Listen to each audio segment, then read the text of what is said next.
well, what happens overnight if we're by ourselves? Do you have somebody that can spend the night? Yeah, we do. We do have people that we do overnight shifts for people. Sometimes it's a peace of mind thing. If something were to happen, they just want to know somebody's there. Knowing that our nurses are 24/7 availability to our clients. If something were to happen at 2 a.m., it's us that you're calling. It's the registered nurse that that knows your wishes that's going to respond. So I think sometimes it doesn't sound like that's sufficient, though. The 24/7 availability is sometimes it's not, and that's when we put companion care in place. But a lot of times it really is because I think it matters who's on the other side of who you're calling.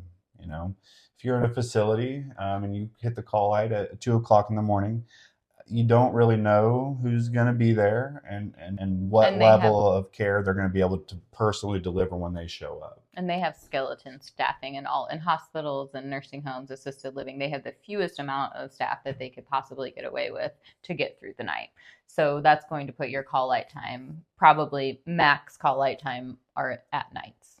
And I've had people hit the call light and call me, and I've shown up before The those call call light. lights are answered. And even if we show up at the same time, I would say having a registered nurse show up. If you're calling at 2 a.m., you're usually calling for something pretty important. And who's on the other end of that call, that matters. There are people on premise, and we can do that. But again, I think it matters who's going to answer the phone at 2 o'clock in the morning. Because even when that CNA gets there, who are they going to call at 2 o'clock in the morning? There's only a limited amount of people that are going to answer the phone at 2 a.m. And it's probably 911 is who they're going to call. And it's going to be an ambulance coming picking you up. And then you're going to be introduced to a whole new medical team, and nobody's going to be there to advocate on your behalf. And it's starting over.